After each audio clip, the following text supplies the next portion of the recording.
Hello everyone, कैसे हैं आप लोग। मैं शाहिद अली हसरत हाजिर हूं बायोलॉजी का एक और वंडरफुल सेशन लेकर। शुआई तरकीब के अमल को समझने के लिए अंजाम दिए गए मुख्तलिफ तजुर्बात में अब जो हम तजुर्बा करने जा रहे हैं वो बहुत ही दिलचस्प है और ये अमल शुआई तरकीब को बतदरीज समझने में एक संगमेल की हैसियत रखता है।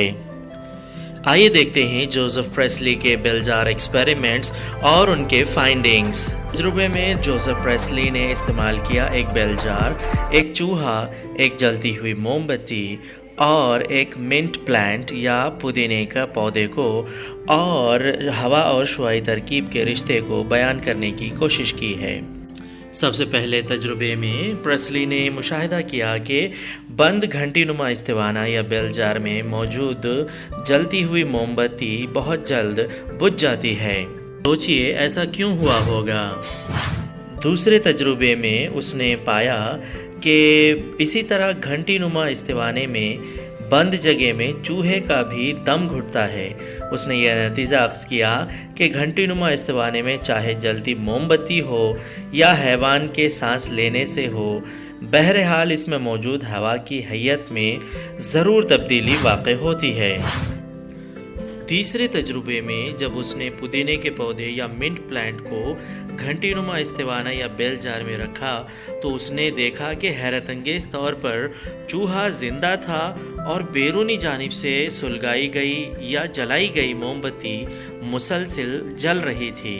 ये देखकर प्रेस्ली ने एक मफरूज़ा कायम किया कि जानवरों के अमल तनफ़ुस और मोमबत्ती के जलने से हवा की हैयत में होने वाली तब्दीली को पौधे बहाल करते हैं। जब हम इस तजुर्बे का बगौर मुशाहिदा करते हैं तो हमें पता चलता है कि चूहा भी ज़िंदा था, मोमबत्ती भी जल रही थी।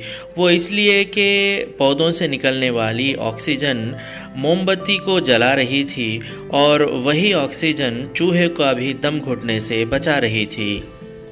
प्रेस्ली के तजुर्बे से ये बात साबित होती है कि इसमें गैसों का तबादला वाक़ होता है और पौधों से खारिज होने वाली गैस जानवरों की बका के लिए और जलने में भी मदद देती है।